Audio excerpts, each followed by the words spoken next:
तो मैं रखता हूँ चिरंतन वाली। आवाज क्लियर आ रही है मेरी? हाँ जी भैया, परफेक्ट आ रही है अभी।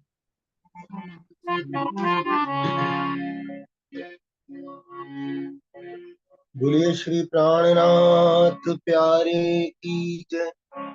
बोलिए श्री सतगुरु महाराज की जय।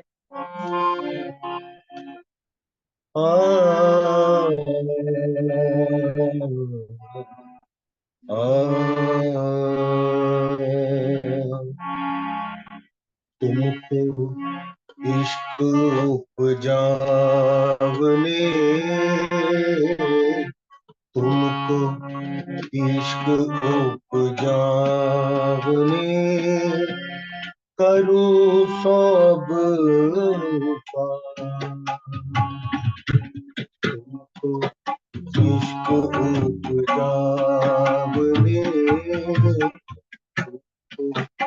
इश्क उपजावने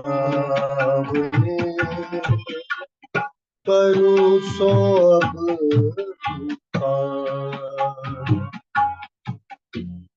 पूर चलाऊं प्रेम को, पूर चलाऊं प्रेम को जो याही छात चका इश्क उपजावने करूं सब पाए।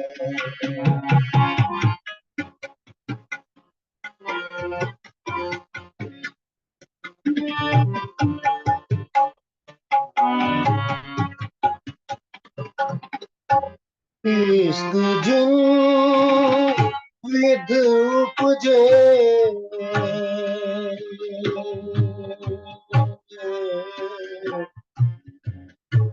इश्क जिन विध उपजे में सोई देव जिनसी,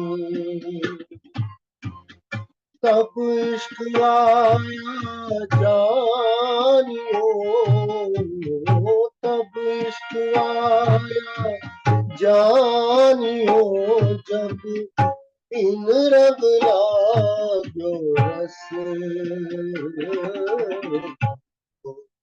इश्क उपजावने करूं सब पाए।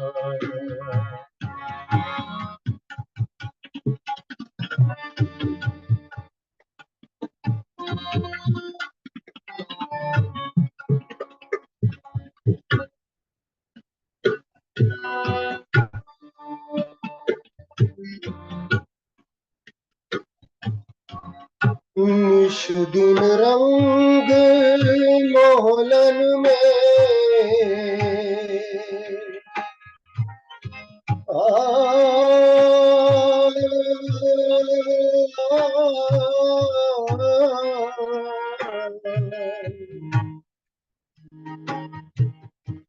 निश दिन रंग मोहलन में साथ समाधि शाम, याद करो सुख सब अंगों, याद करो सुख सब अंगों जो करते आठों जान,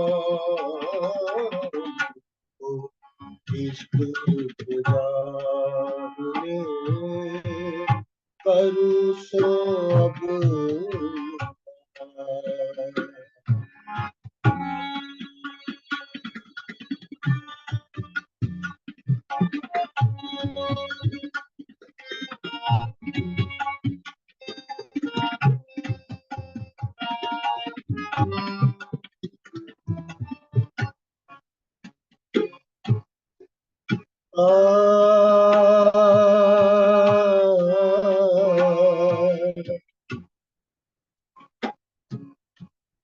यही अपनी जागनी यही अपनी जागनी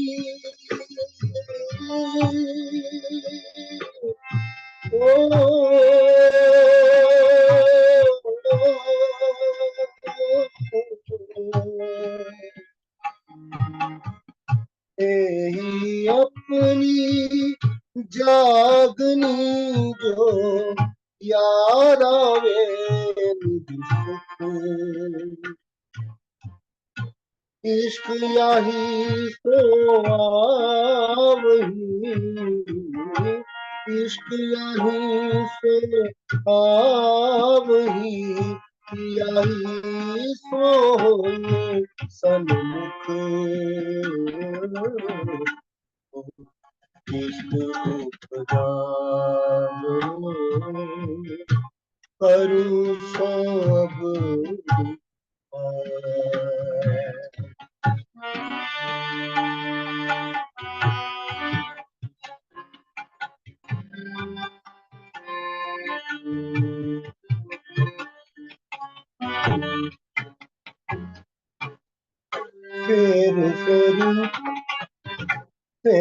फिर स्वरूप जो निरखिए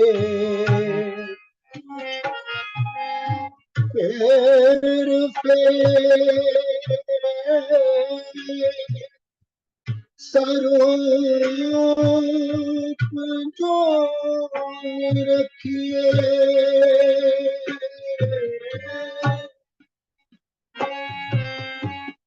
फिर स्वरूप जो निरखिए फिर भूखल सिंगार फिर मिलावा मूल का फिर मिलावा मूल का फिर देखो मनहार इश्क उपजावने करूँ सो दूर चलाऊं प्रेम को दूर चलाऊं प्रेम को में छाप छटा इश्क उपजावने करूँ सब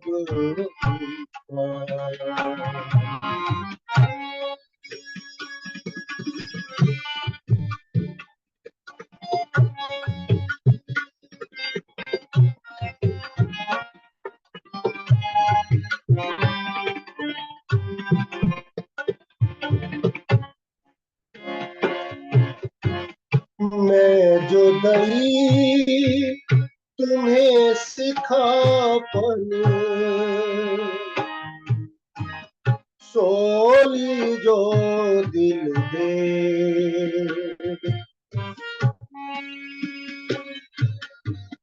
दिल दे दीजिए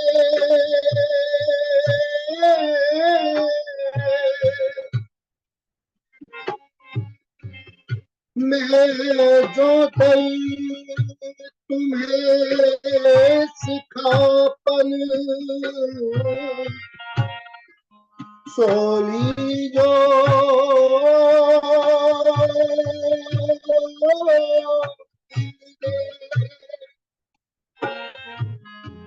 मैं जो दई तुम्हें सिखापन सोली जो दिल में श्री महामत कहे ब्रह्म सृष्टि को महामत कहे ब्रह्म सृष्टि को सखी जीवन हमार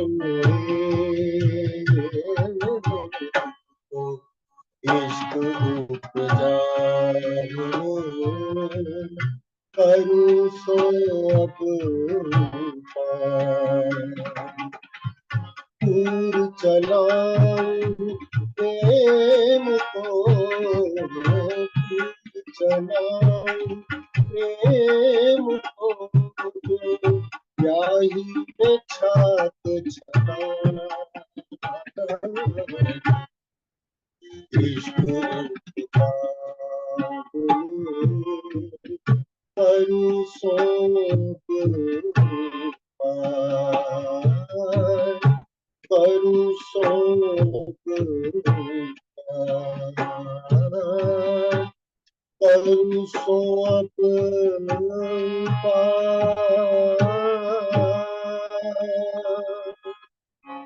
बोलिए श्री प्राणनाथ प्यारी की जय।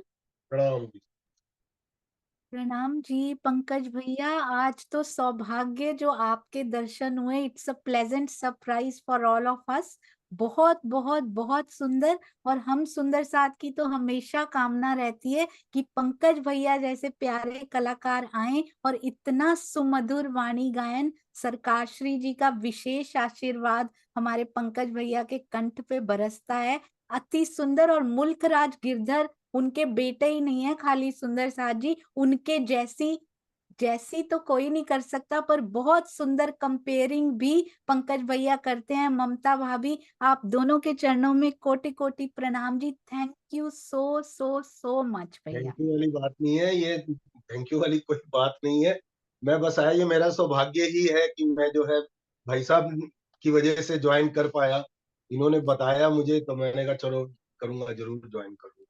जी बहुत अच्छा नरेश लगा। भैया और अनुज भैया का भी बहुत बहुत थैंक यू। बहुत सुंदर तबला वादन। मुझे पता ही नहीं था इनके ये गुण का कि अनुज भाई तबला भी बहुत सुंदर बजा लेते हैं।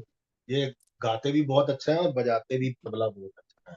हाँ जी पंकज भैया, थैंक यू। आप आते रहा करें जब भी समय हाँ जी मिले। बिल्कुल यू आर मोस्ट बिल्कुल वेलकम। प्रणाम जी बिल्कुल। प्रणाम।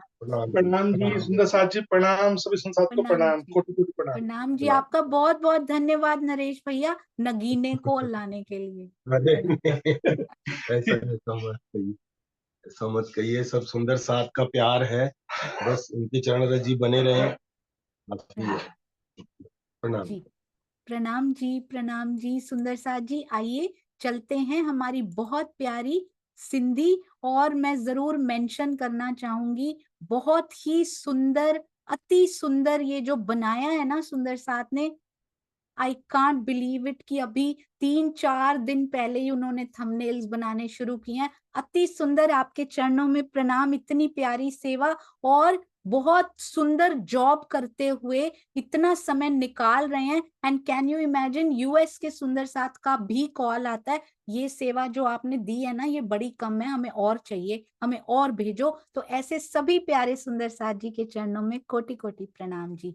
डे 57 श्री सिंधी मंथन ई थियम आऊं हेकली। बार बार श्री इंद्रावती जी क्या कह रही हैं, मैं अकेली आ जाऊं तो आप बहुत हर्षित हो जाएंगे और मुझे बहुत सुख मिलेगा, मुझे पता है। तो आत्मा सुंदर सा जी, पर आत्म तो अकेली जा नहीं सकती।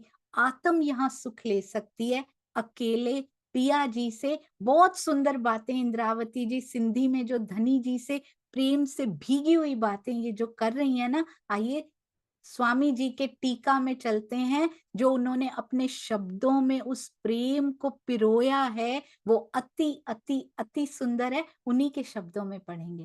बोलो श्री प्राणनाथ प्यारे की जय। बोलो श्री सतगुरु महाराज की जय। जी तो इसी चौपाई से ही आज शुरू हो रहा है। ई थियस आऊं हेकली घोड़ा डोरिंदी बेई। बहुत धीरे धीरे चलेंगे ताकि हमें एक एक शब्द समझ में आए। ई थियस आऊं हेकली, इस तरह से। ई थियस, इस तरह से ये मैं अकेली हो गई, बिल्कुल अकेली हो गई। यहाँ पर उस हेकली का प्रसंग नहीं है कि कहती है मैं अकेली आपके पास आ जाऊं। कहते हैं अकेली कैसे हो गई सुंदर साथ जी, क्योंकि देवचंद्र जी यानी धनी श्री देवचंद्र जी ने अपने तन का परित्याग, तन त्याग चुके हैं। वो अपना धाम धनी जी की बैठक स्वयं इंद्रावती जी के अंदर ही हो चुकी है। और कहते हैं अब पिया धनी श्री देवचंद्र जी के बिना, अपने सतगुरु के बिना मैं अकेली हो गई, और भोणा डोरिंदी बेई, बे होता है दो, उन दोनों को मैं ढूंढती फिरी, जो कि दोनों की बात ऊपर आ रही थी। सतगुरु ओझल हो गए, शाकुंडल शाकुमार सखी के बारे में मुझे उन्होंने बताया, अब मैं ढूंढती फिर रही हूँ। और मैं ये भी सोचती थी वही जगा लेते, मुझे इस कार्य में कैसे लगा दिया। धनिये जा मुंह के चई, धाम धनी ने मुझे उनके बारे में, चई हमेशा होता है कहा, कहना, धनिये धनी ने मुंह के मतलब मुझे कहा था, तांजे नहारे कढ़ा से, तुमने ही काढ़ना है उनको, तुमने खोज कर उनको निकालना है, ये बात कर रहे हैं सुंदर साथ जी। शेयर हुआ नहीं है and I did not realise it, अभी अभी मुझे लगा, शेयरिंग तो की नहीं। ये देखिए, ई थियस आऊं हेकली, मैं इस तरह से मैं अकेली हो गई, अपने सतगुरु के बिना अकेली, अब मैं उन दोनों को ढूंढती फिर रही हूँ। और सुंदर साथ जी आज तक भी वो जो है ना साकुमार सखी की खोज हो रही है या हो चुकी है। This if this is the last batch, तो इसका मतलब साकुमार सखी उनको मिल चुकी हैं, ये तो धनी जानते हैं। धनिये जा मुंह के चई, कहते उन्होंने मुझे कहा था तुमको इनको काढ़ना है, तुमने उनको खोज के निकालना है, क्योंकि धाम धनी ने ये शोभा तुमको दी है। इसका मतलब क्या हुआ, अगर खोज निकालना उन्होंने ही है, तो आज भी यदि खोज निकाला है या खोज निकालेंगे साकुमार सखी को, तो वो कर कौन रहा है एक्चुअली में, दिखाई सतगुरु दे रहे हैं, दिखाई सुंदर साथ दे रहे हैं, पर अंदर प्राणनाथ जी आज भी कार्य कर रहे हैं। इसीलिए उनका तन आज भी तरहटी में विराजमान है, क्योंकि वो सारी किरणें उनके अंदर से निकल रही हैं। सुंदर साथ जी आज भी शोभा प्राणनाथ जी की ही है, हालांकि सारी आत्माओं को शोभा जरूर दी गई है, पर अंत में प्राणनाथ जी ने ही जाहिर होना है। आज भी पूरा कार्यभार, पूरा जुआ उन्होंने संभाल रखा है। सुंदर साथ जी डोरिंदे जे लधिम, अरवा कई हजार, क्या कह रहे हैं, खोजने पर,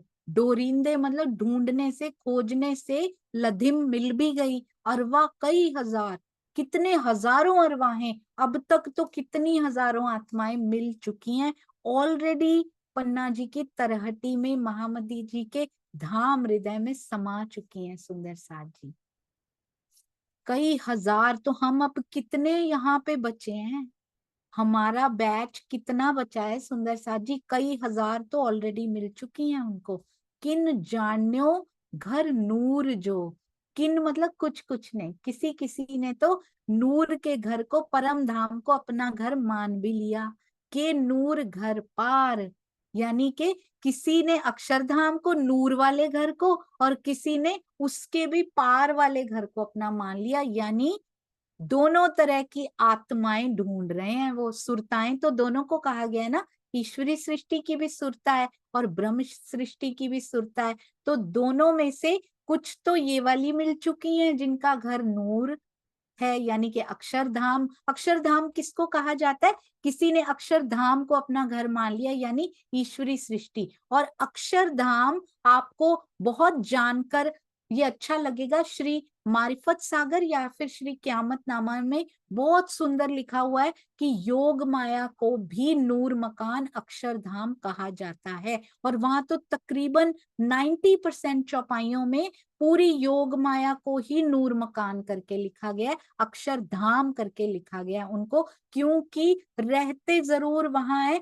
पर कार्यशाला सारा दिन उनका पूरा ध्यान इधर रहता है। सुंदर साथ जी वहां की वाहिदत में वो है ही नहीं, वो सत्य की वाहिदत में अक्षर ब्रह्म है, तो उनका पूरा ध्यान योग माया में रहता है। बड़ी सुंदर एक बात मुझे याद आ गई, स्वामी जी से बातें होती हैं और हर बार कुछ ऐसा संयोग बनता है, अगली बार राज जी करेंगे ऐसा ना हो कि मैं उनकी बात को रिकॉर्ड कर पाऊं उनकी परमिशन से। सतगुरु की बात को रिकॉर्ड भी करना हो तो उनसे परमिशन लेके करना चाहिए। सुंदर साथ जी कुछ भी करना हो तो सतगुरु से आज्ञा लेके करना चाहिए, उनसे बिना पूछे कभी नहीं करना चाहिए कुछ भी। तो एक बार हमारे एक बड़े ही प्यारे सुंदर साथ ने कार में जा रहे थे, उन्होंने कहा दीदी आपकी बात कराऊं स्वामी जी से।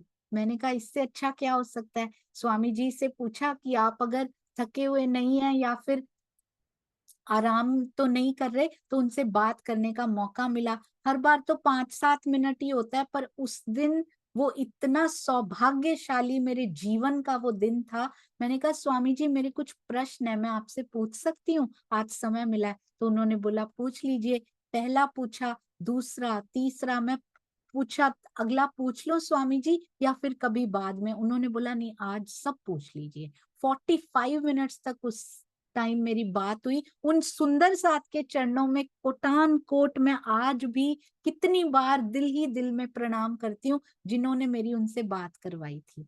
वो सुंदर साथ बैठे हैं यहाँ पे, तो मेरी प्रणाम स्वीकार कीजिएगा सुंदर साथ जी। उसमें एक प्रश्न ये था कि जो हम सोचते हैं सुंदर साथ जी अक्षर ब्रह्म किस प्रकार से, क्या अक्षर ब्रह्म वहीं रहते हैं? किस प्रकार से एक इंसान तो वो है नहीं, यहाँ के इंसानों की तरह तो वहां है नहीं, पर यहाँ की बुद्धि में वो बात आती नहीं है। मैं आपको समझाना चाहती हूँ, विदाउट शेयर स्क्रीन बता रही हूँ। यहाँ की बुद्धि में कई बार वो बात आती नहीं है कि अक्षर ब्रह्म तो वहां रहते हैं, एक बंदा वहां रहता है और उसका दिल नीचे लटक रहा है। योग माया में ऐसे कैसे हो सकता है? मैंने यही बात पूछी उनसे। अक्षर ब्रह्म वहां रहते हैं, दिल उनका नीचे कहीं क्यों है? उनका दिल तो उनके अंदर होना चाहिए। और यदि इफ यस अगर उनका दिल उनके अंदर है, तो उसी दिल के अंतस्करण के भाग हैं सत्स्वरूप, सबलिक ब्रह्म, केवल ब्रह्म, सबलिक ब्रह्म और अव्याकृत ब्रह्म। तो अगर दिल उनके अंदर है यानी परम धाम में ही दिल है, उनका अक्षर धाम में ही है, जहां वो बैठे हैं वहीं दिल है, तो अंदर ये चारों भी हैं। अगर ये चारों उनके अंदर है तो ब्रजरास भी वहीं अखंड हुई है, तो ब्रजरास भी परम धाम में है। तो आप इसका मुझे उत्तर बताइए। बहुत सुंदर उत्तर स्वामी जी ने जो दिया, क्योंकि मैंने ऐसा एक बार हम लोगों ने ऐसा भी डिस्कशन हुआ था कि जैसे एक ग्लोब होता है, पूरे संसार का एक ग्लोब होता है, उसके अंदर ग्लोब इज अ परम धाम, उसके अंदर एक छोटा सा इंडिया होता है। इतने बड़े ग्लोब में इंडिया दिखता नहीं है अच्छे से, इंडिया छोटा सा दिखता है, तो हम अपना अपना पंजाब, अपना गुजरात, अपनी गलियां नहीं देख सकते उसमें। तो क्या किया जाता है, उसको बाहर निकाल के उसको जूम कर दिया जाता है। आप मेरी बात समझ रहे हैं ना? इंडिया को ही उसमें से बाहर निकाल के उसको जूम कर देते हैं बड़ा, ताकि मैं भी अपना शहर उसमें देख पाऊं। इंडिया का नक्शा थोड़ा बड़ा बना दिया जाता है, बाहर निकाल के, है वो उसका ही पार्ट पर उसको निकाल के बड़ा कर दिया गया, so that I can understand. तो है तो वही, पर उसको जूम करके योग माया बना दिया गया है, ऐसा लगता था। स्वामी जी ने कहा इस प्रकार से नहीं। स्वामी जी ने बताया कि जैसे अक्षरातीत का दिल का प्रकटीकरण, अब हम टीका पढ़ते हैं, अब हमें पता है उनके दिल का प्रकटीकरण हम सभी हैं। पूरे सखियां श्यामा जी खूब खुशहालियां, पूरे पूरे 25 पक्ष, वन पक्षी, सब कुछ उनके हृदय का प्रकटीकरण, मारिफत का हकीकत में प्रकटीकरण होता है। जैसे अक्षरातीत के दिल का प्रकटीकरण परम धाम है, अक्षर ब्रह्म इज नॉट अलाउड टू प्रकट हिज दिल इन परम धाम। उसको अलाउड नहीं है, क्योंकि वो सत्य की वाहिदत में आते हैं। दिल वहां एक ही काम कर सकता है, वो राज्य का हो सकता है। तो राज्य के हृदय का प्रकटीकरण परम धाम। अब उनका सत स्वरूप कहाँ प्रकट करे? अपना दिल जाके, उसको भी तो प्रकट करना है, उसकी भी कार्यशाला है एक, उसका भी एक दिल है। तो उसके दिल का जो प्रकटीकरण हुआ है ना, वो योग माया है। उसको परम धाम में दिल को प्रकट करना अलाउड नहीं है, क्योंकि वहां एक दिल प्रकट हो सकता है। तो उनके दिल को जो प्रकट किया गया है ना, वो योग माया के रूप में किया गया है। तो इसलिए ब्रज और रास परम धाम में नहीं है, वो योग माया में है, क्योंकि उनके दिल का प्रकटीकरण परम धाम में हुआ ही नहीं है, वो योग माया के रूप में हुआ है। ये बात मुझे बहुत अच्छी लगी थी। और भी बड़े 10 क्वेश्चंस मैंने पूछे थे, वो मैं भूल गई बाद में। ऐसे लगता है साथ साथ प्रसंग आता जाएगा तो याद आते जाएंगे, मैं आपसे शेयर करती जाऊंगी। और अगली बार जरूर कोशिश करूंगी उनके शब्दों में रिकॉर्ड करके रखूं, तो और रस घुलेगा और आनंद आएगा और एक्सप्लेनेशन अच्छी होगी। बोलो श्री प्राणनाथ प्यारे की जय। बोलो श्री सतगुरु महाराज की जय। प्रणाम जी सुंदर साथ जी, प्रणाम जी। कुछ भी कमी रह गई हो, कुछ भी त्रुटि हो तो कृपया क्षमा कीजिएगा। प्रणाम जी।